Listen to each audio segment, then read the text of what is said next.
రాష్ట్రంలో ప్రభుత్వం మారి సంవత్సరం అవుతా ఉంది. బహుశా ఇంత తక్కువ కాలంలో ఇంత ప్రజల్లో వ్యతిరేకత చోటు చేసుకున్న ప్రభుత్వం బహుశా ఎప్పుడూ కూడా మనం చూసి ఉండము. మామూలుగా సంవత్సర కాలంలో ప్రభుత్వం మీద వ్యతిరేకత ఈ స్థాయిలో ఉండాల్సిన పరిస్థితుల్లో మొట్టమొదటిసారిగా ఈసారి సంవత్సర కాలంలోనే ప్రభుత్వం మీద వ్యతిరేకత ఈ స్థాయిలో కనిపించే పరిస్థితి మొట్టమొదటిసారిగా ఇప్పుడే కనిపిస్తూ ఉంది. అంత తక్కువ కాలంలోనే ఇంత దారుణమైన ప్రజా వ్యతిరేకత చంద్రబాబు నాయుడు గారి ప్రభుత్వంలో ఈరోజు కనిపిస్తూ ఉన్న నేపథ్యంలో చంద్రబాబు నాయుడు గారు ఈ వ్యతిరేకత మధ్య ప్రజలకు మంచి చేయాల్సింది పోయి మంచి అన్నది పక్కకి వెళ్ళిపోయింది కాబట్టి అబద్ధాలు మోసాలు మాత్రమే మిగిలాయి కాబట్టి ప్రజలను తప్పుదోవ పట్టించే కార్యక్రమంలో భాగంగా ఈరోజు రాష్ట్రంలో ఎప్పుడూ చూడనని డైవర్షన్ పాలిటిక్స్ ఈరోజు చూస్తూ ఉన్నాం. ఒకవైపున డైవర్షన్ పాలిటిక్స్ చూస్తూ ఉన్నాం, మరోవైపున అణిచివేత ధోరణి అన్నది ఎవరైనా కూడా ప్రజల సమస్యల మీద ఎవరైనా స్పందిస్తే, ఎవరైనా గట్టిగా అడగడం మొదలెడితే ఆ గొంతును నొక్కడం కోసం ఎప్పుడూ చూడని విధంగా ఈరోజు రెడ్ బుక్ రాజ్యాంగ పరిపాలన ఈరోజు మనం చూస్తూ ఉన్నాం. మన 5 సంవత్సరాల పాలనకు చంద్రబాబు నాయుడు గారి ఇప్పటి పాలనకు మధ్య తేడా అన్నది ప్రస్ఫుటంగా ప్రజలకు అర్థమయ్యేట్టుగా ఈ సంవత్సర కాలంలోనే పాలన చూస్తే ఎవరికైనా కూడా ఇట్టే అర్థమయ్యే పరిస్థితి, వ్యత్యాసం అన్నది ఈరోజు ప్రతి ఒక్కరికి కూడా తేడా తెలుస్తూ ఉంది. మన 5 సంవత్సరాల మన కాలంలో ఎప్పుడూ ఇంతకు ముందు జరగని విధంగా వివక్ష లేకుండా కులం చూడలేదు, మతం చూడలేదు, రాజకీయాలు కూడా చూడలేదు, చివరికి ఏ పార్టీ అని కూడా చూడకుండా మంచి చేసిన ప్రభుత్వం ఒకవైపున మనది కనిపిస్తే రెండవ వైపున ఇటువైపున ఈరోజు ఈ సంవత్సర కాలంలో కనిపిస్తూ ఉన్నది ఏమిటి అని అంటే మంచి అన్నది ఎలాగూ లేదు, వివక్షకు తావు ఎలాగూ లేదు. ఎందుకనంటే ప్రతి పథకము ఏ పథకము లేదు కాబట్టి. మరోవైపున పూర్తిగా రెడ్ బుక్ రాజ్యాంగం అమలు చేస్తూ విడిగా ఈరోజు అన్యాయాలే కనిపిస్తూ ఉన్నాయి. మన ప్రభుత్వంలో ఎప్పుడూ చూడని విధంగా విద్య, వైద్యం, వ్యవసాయం, పారదర్శకత పాలన, law and order, Disha app లాంటివి రెవల్యూషనరీ రిఫార్మ్స్ తీసుకొని వచ్చి ఎప్పుడు చూడని మార్పులు మనం తీసుకొస్తే ఈరోజు ప్రతి వ్యవస్థ కూడా కొలాప్స్ అయిపోయిన పరిస్థితులు ఈరోజు కనిపిస్తూ ఉన్నాయి. వీటి అన్నిటికీ సంబంధించి మొన్న ఈ మధ్యకాలంలోనే వారం రోజుల కిందటనే సుదీర్ఘంగా ప్రెస్ కాన్ఫరెన్స్ కూడా పెట్టాం. దాదాపు 2 గంటల సేపు సుదీర్ఘంగా ప్రెస్ కాన్ఫరెన్స్లో మన పాలనకు ఆయన పాలనకు మధ్య తేడా చూపిస్తూ ఆ ప్రెస్ కాన్ఫరెన్స్లో చంద్రబాబు నాయుడు గారు చేసిన మాటలు ఏమిటి, ఎన్నికలప్పుడు ఆయన చెప్పిన మేనిఫెస్టో ఏమిటి, ఎన్నికలప్పుడు ఆయన ఆ మేనిఫెస్టోను చూపిస్తూ ఆయన మాట్లాడిన మాటలు ఏమిటి, ఆ తర్వాత ఎన్నికలు అయిపోయిన తర్వాత ఆయన ఇవాళ చేస్తూ ఉన్న మోసాలు ఏమిటి, అబద్ధాలు ఏమిటి అని చెప్పి క్లియర్ కట్గా అందరికీ అర్థమయ్యేట్టుగా వీడియోలు కూడా ప్లే చేసి చెప్పడం జరిగింది. ఈరోజు మనమంతా కూడా ఎందుకు ఏకమైనాము అని అంటే సంవత్సర కాలం అయిపోయింది. ఈ సంవత్సర కాలంలో చంద్రబాబు నాయుడు గారి వల్ల ప్రజలకు జరిగిన నష్టం, నేరుడు సంవత్సరం చంద్రబాబు నాయుడు గారు ఇస్తాను అని చెప్పిన ఏ హామీని నెరవేర్చకపోవడం వల్ల ప్రతి కుటుంబానికి, ప్రతి ఇంటికి జరిగిన నష్టం ఎంత? ఈ సంవత్సరం తాను అవే పథకాలు మళ్ళీ ఇవ్వని కారణంగా మళ్ళీ ఈ సంవత్సరం జరగబోతా ఉన్న నష్టం ఎంత? రెండవది, మన ప్రభుత్వం కొనసాగి ఉండింటే ప్రజలకు అన్ని పథకాలు అందుతూ ఉన్న పరిస్థితుల మధ్య ఆ పథకాలన్నీ రద్దయిపోయిన పరిస్థితులు. ఒకవైపున ప్రజలకు అందుతూ ఉన్న పథకాలన్నీ రద్దు, మరోవైపున చంద్రబాబు చేస్తూ ఉన్న మోసాలన్నీ మోసాలుగా మిగిలిపోయినందువలన ప్రజలకు జరిగిన నష్టం. వీటి మీద ప్రజలను మరింతగా కూడా చైతన్యవంతులను చేస్తూ, ఎందుకంటే చంద్రబాబు నాయుడు ఈ మధ్య అంటా ఉన్నాడు, అసలు ఇంతవరకు తన మేనిఫెస్టోలో చెప్పిన ఏ విషయం మీద కూడా, ఏ హామీని కూడా, రిబ్బన్ కూడా కట్ చేయకుండా నేను అన్నీ చేసేసాను, ఇంకా ఎవరైనా ప్రశ్నిస్తే మీ నేలకు మందం అని చెప్పి ఏకంగా బెదిరిస్తూ ఉన్నాడు. అసలు ఏమి చేసినావు స్వామి నువ్వు? ఇంతవరకు చేసింది ఏమీ లేదు, అప్పుడే అన్నీ చేసేసినానని చెప్తా ఉన్నావు. పైగా నిన్ను ఎవడన్నా ప్రశ్నిస్తే నీ నేలకు మందం అని చెప్పి నువ్వు మళ్ళీ బెదిరిస్తూ ఉండవు నువ్వు అని చంద్రబాబు నాయుడు గారిని గట్టిగా నిలదీసే కార్యక్రమంలో భాగంగా చంద్రబాబు నాయుడు గారి మేనిఫెస్టోను మళ్ళీ ఒకసారి రీకాల్ చేస్తూ, అంటే ఒక కొత్త ప్రోగ్రాం ఈరోజు లాంచ్ చేస్తూ ఉన్నాం. ఈ ప్రోగ్రాం నేను ఇక్కడి నుంచి లాంచ్ చేసిన తర్వాత 4 వారాల పాటు ఈ ప్రోగ్రాము రకరకాల స్థాయిల్లో, అంటే జిల్లా స్థాయి నుంచి నియోజకవర్గ స్థాయి నుంచి మండల స్థాయి నుంచి గ్రామ స్థాయి, రకరకాల స్థాయిల్లో ఈ ప్రోగ్రాం అనేది ప్రతి ఇంటికి ఈ కార్యక్రమాన్ని తీసుకొని పోతాం.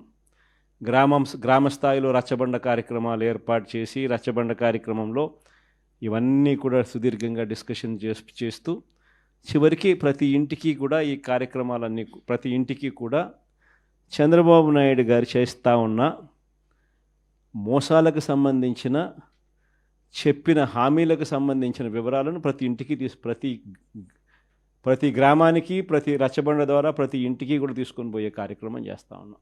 ఈ కార్యక్రమంలో ప్రోగ్రాం పేరు రీకాలింగ్ చంద్రబాబుస్ మేనిఫెస్టో. ఇంగ్లీష్లో, తెలుగులో బాబు మేనిఫెస్టోను గుర్తుకు తెస్తూ అనే కార్యక్రమానికి స్టార్ట్ చేస్తూ ఉన్నాం. ఎన్నికలకు ముందు చంద్రబాబు ఏమన్నాడు? జగన్ చేస్తున్నవే కాకుండా మన ప్రజలు ఎక్కడన్నా ఈయన నమ్మరేమో అని చెప్పి మళ్ళా జగన్ చేస్తూ ఉన్నాడు, కనీసం ఈ పలావ్ అన్నా పెడతా ఉన్నాడు జగన్, ఆ పలావ్ కూడా పోతుందేమో చంద్రబాబుని పొరపాటున చంద్రబాబుని నమ్మితే ఆయన మోసానికి అని చెప్పి చంద్రబాబు నాయుడు అప్పట్లో ఏమన్నాడు? జగన్ చేస్తున్నవే కాకుండా జగన్ కన్నా ఇంకా ఎక్కువ చేస్తా అని చెప్పి చంద్రబాబు నాయుడు గారు అన్నారు. ఆయన అన్న మాటలు ఇవన్నీ కూడా మనం ప్రజల్లోకి తీసుకొని పోయే కార్యక్రమం. ఇంటింటికి కార్యకర్తలను పంపించాడు. ఈ మాటలు అనడమే కాకుండా ఇంటింటికి కార్యకర్తలను పంపించాడు. ప్రతి ఇంటికి తన నాయకులను, కార్యకర్తలను పంపించడమే కాకుండా సరిగ్గా వాళ్ళ ఇళ్ళ ఎదుటనే, వాళ్ళ కుటుంబ సభ్యుల మధ్యనే అక్కడే కూర్చొని, అక్కడే వాళ్ళ నాయకులంతా, కార్యకర్తలంతా మిస్డ్ కాల్స్ కూడా ఇప్పించారు.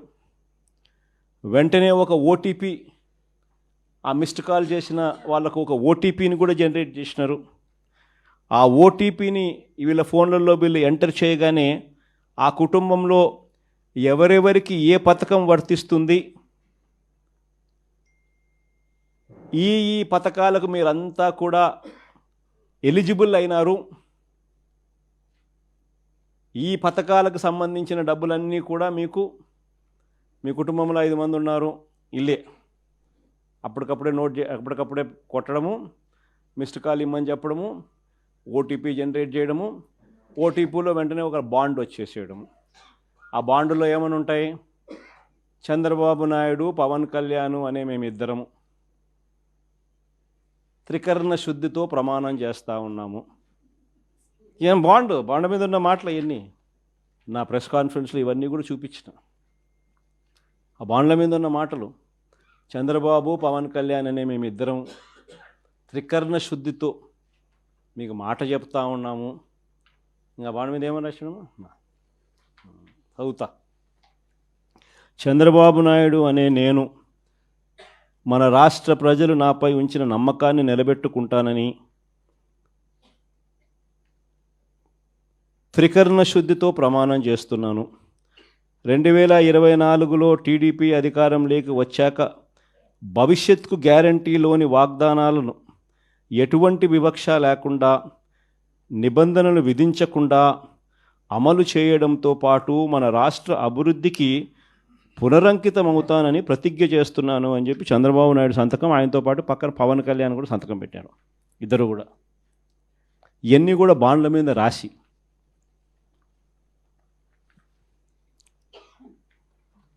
మీ కుటుంబంలో ఇంతమంది ఉండారు, ఇందులో మీ ఇద్దరికి తల్లికి వందనం కింద, మీ పిల్లలకు తల్లికి వందనం కింద మీకు ఇది ముగ్గురు పిల్లలు ఉన్నారు.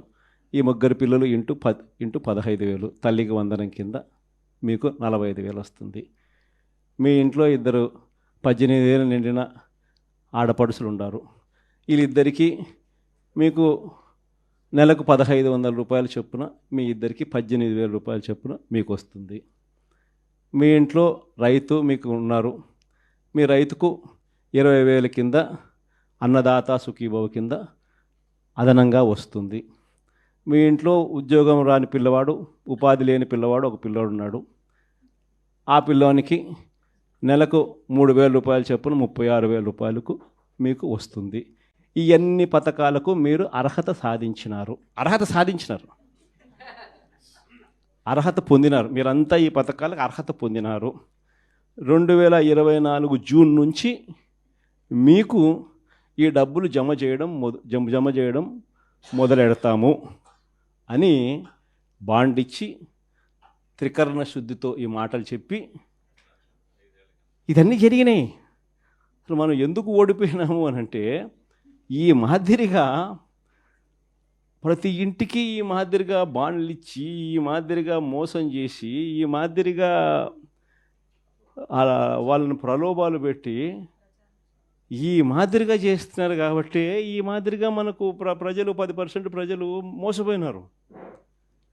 ఈరోజు ఈ పరిస్థితి ఏమిటి అని అంటే, ఇవన్నీ కూడా రీకాలింగ్ చంద్రబాబుస్ మేనిఫెస్టో అని ఈ సంవత్సర కాలంలో చంద్రబాబు నాయుడు గారి వల్ల ప్రజలందరూ కూడా డిమాండ్ చేయాలయ్యా, జూన్ 2024 నుంచి మీరు ఇవన్నీ మాకు ఇస్తామని చెప్పినారు.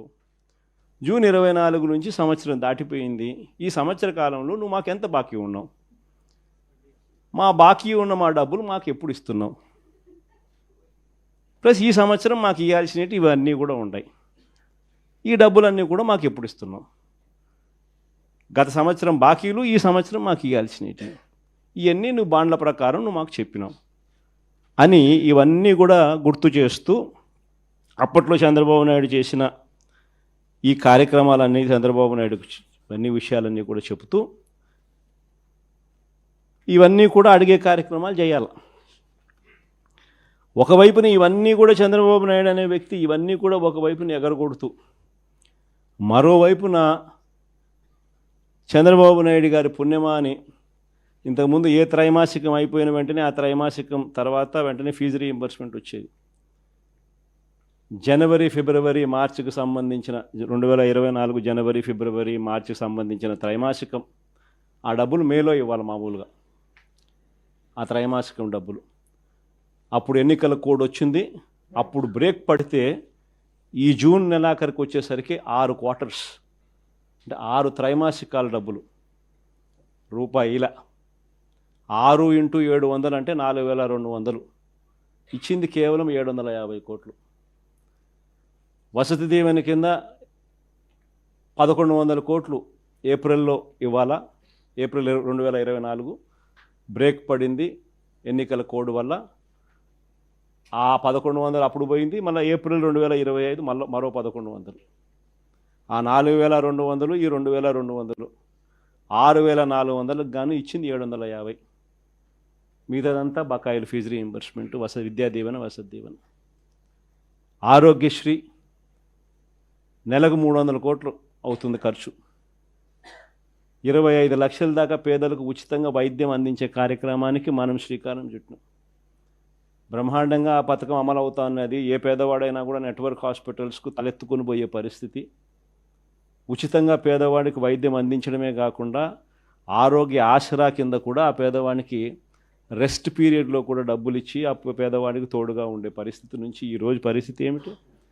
ఆరోగ్యశ్రీ బకాయిలు నెలకు 300 కోట్లు అవుతే 12 నెలలు ఇంటూ 300 3600 కోట్లు బకాయిలు. నెట్వర్క్ హాస్పిటల్ బోర్డు తిప్పేసినారు. ఏ పేదవాడు ఇప్పుడు నెట్వర్క్ హాస్పిటల్కి పోయి వైద్యం చేయించుకునే పరిస్థితి లేదు. ఆరోగ్య ఆసరా పూర్తిగా రద్దు చేసేసినారు. చేయూత, ఈబీసీ నేస్తం, కాపు నేస్తం, నేతన్న నేస్తం, వాహనమిత్ర, చేదోడు తోడు ఈ పథకాలన్నీ గాలికి ఎగిరిపోయినాయి. వ్యవసాయం అన్నది పూర్తిగా తిరోగమనంలోకి వెళ్ళిపోయింది. ఏ పంటకు ఈరోజు కనీస మద్దతు ధర రాని పరిస్థితి. మన వరి అమ్ముకున్నారు, తక్కువకు అమ్ముకున్న పరిస్థితి. మామిడి నుంచి మొదలు పెడితే పొగాకు దగ్గర నుంచి చూస్తే మిర్చి దాకా ఏ పంటకు, మినుములు, పెసులు, కొక్కో, ఆయిల్ పామ్, ఏ పంటలకు కూడా కనీస గిట్టుబాటు ధర రాని పరిస్థితిలో ఈరోజు వ్యవసాయం జరుగుతూ ఉంది. ఆర్బీకేలు నిర్వీర్యం అయిపోయినాయి. ఉచిత పంటల బీమా గాలికి ఎగిరిపోయింది. ఈ క్రాప్ అన్నది కంటికి కనపడకుండా పోయింది. ఇన్పుట్ సబ్సిడీ సమయానికే సీజన్ ముగిసేలోగానే ఇచ్చేసి ఇన్పుట్ సబ్సిడీ కనపడకుండా పోయింది.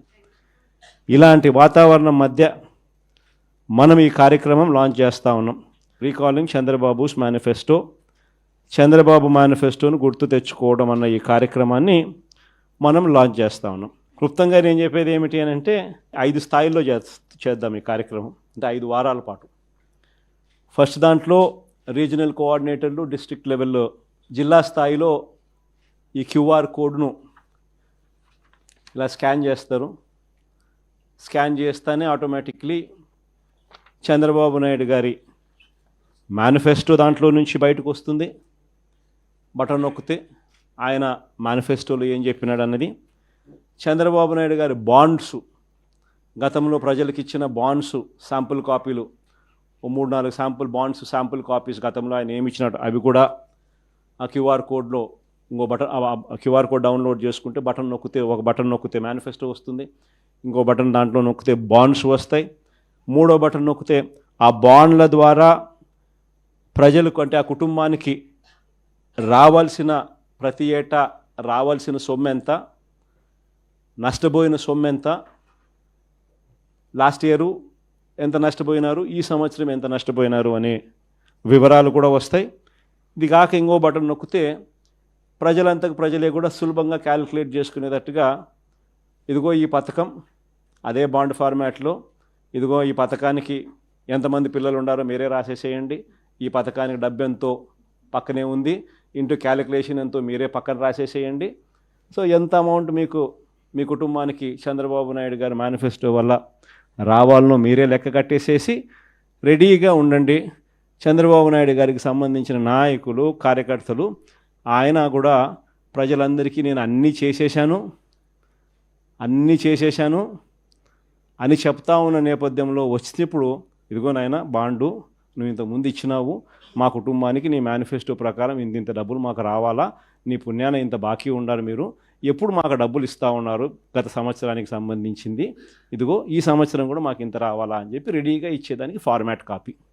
ఇవన్నీ కూడా ఈ క్యూఆర్ కోడ్ నొక్కితే ఇవన్నీ కూడా అందుబాటులోకి వస్తాయి. ఇది కాక మొన్న నేను మాట్లాడిన ప్రసంగం, ఈ 2 గంటల ప్రసంగంలో ఈ పార్ట్కి సంబంధించి, అంటే ఈ మేనిఫెస్టోకి సంబంధించి చంద్రబాబు నాయుడు గతంలో ఎన్నికలప్పుడు ఏం చెప్పినాడు, ఆయన అన్న మాటలు, నేనన్న మాటలు కాదు, ఆయన అన్న మాటలు ప్లే చేసి ఆయన అప్పుడు ఏమన్నాడు, ఆయన అన్న ఆ మాటల ప్రకారం ఆ మేనిఫెస్టోలో ప్రతి పథకం కూడా ఎక్స్ప్లెయిన్ చేస్తూ, తల్లికి వందనం దగ్గర నుంచి, అన్నదాత సుఖీభవ దగ్గర నుంచి, నిరుద్యోగ భృతి దగ్గర నుంచి, ఇంకా ఆడబిడ్డ నిధి దగ్గర నుంచి, ఇంకా 50 ఏళ్ళకే పెన్షన్ దగ్గర నుంచి, ఆయన గ్యాస్ దగ్గర నుంచి బస్సు దాకా ఆయన ఏమేమి పథకాల మీద ఆయన ఏమేమి అన్నాడు, అప్పుడు ఆయన అన్న మాటలు, మేనిఫెస్టోలో ఆయన ఏం చెప్పినాడు అని మొన్న నేను సుదీర్ఘంగా 2 గంటలు మాట్లాడిన దాంట్లో ఒక అర్ధగంట బహుశా దీని గురించి మాట్లాడింట. వీటికి సంబంధించి నేను మాట్లాడిన మాటలు చంద్రబాబు నాయుడుకు నీట్గా ఎక్స్ప్లెయిన్ చేస్తూ నేను మాట్లాడిన మాటలు, పక్కనే చంద్రబాబు నాయుడు గారి మాటలను చూపిస్తూ నేను ఎక్స్ప్లెయిన్ చేసిన సందర్భం, అవన్నీ కూడా పెట్టి నీట్గా అది కూడా ఎక్స్ప్లెయిన్ చేస్తారు. సో ఎవరికైనా కూడా ఆ బటన్ నొక్కినామనంటే ఫస్ట్ ఏంది మేనిఫెస్టోలో చంద్రబాబు ఏం చెప్పినాడు అనేది క్లియర్ కట్గా నాది వినిపించేస్తే ఆధారాలతో సహా అందరికీ, ప్రజలందరికీ తెలుస్తుంది. దాని తర్వాత ఇంకో బటన్ నొక్కితే చంద్రబాబు నాయుడు గారి మేనిఫెస్టో కనిపిస్తుంది. తర్వాత ఇంకో బటన్ నొక్కితే అప్పట్లో చంద్రబాబు ఇచ్చిన బాండ్స్, వాటి వివరాలకు సంబంధించి వాటికి సంబంధించిన కొన్ని ఉదాహరణల కాపీలు కూడా కనిపిస్తాయి. తర్వాత ఇంకొక కాపీ నొక్కితే ఈ ఫార్మాట్లో మీరు ఎంత నష్టపోయినారు, లాస్ట్ ఇయర్ ఎంత నష్టపోయినారు, ఈ సంవత్సరం ఎంత నష్టపోతున్నారు, వీటికి సంబంధించిన వివరాలు మీరు రాసి రెడీగా అడిగేదానికి సిద్ధంగా ఉండే కాపీలు ఇవన్నీ రెడీగా ఉంటాయి. కార్యక్రమం ఎక్స్ప్లెయిన్ చేస్తూ ఇవన్నీ కూడా ప్రజలకు బేసిక్లీ ఏంటంటే ప్రజలకు వాళ్ళ చేతిలో పెడతా ఉన్నాం. మీకు ఈ మేనిఫెస్టో వల్ల చంద్రబాబు నాయుడు ఎంత బాకీ ఉన్నాడో మీరు లెక్కలు కట్టండి. కట్టిన తర్వాత ఈ కార్యక్రమంలో మీరు ఎంత నష్టపోయినారో తెలుసుకోండి. తెలుసుకున్న తర్వాత మీరు గట్టిగా నిలదీయండి అని చెప్పి గట్టిగా అడుగుతా ఉన్నాం. వెనుపోటు దినం కూడా బాగా చేసినారు అందరికి కూడా. In fact my appreciation to all of you.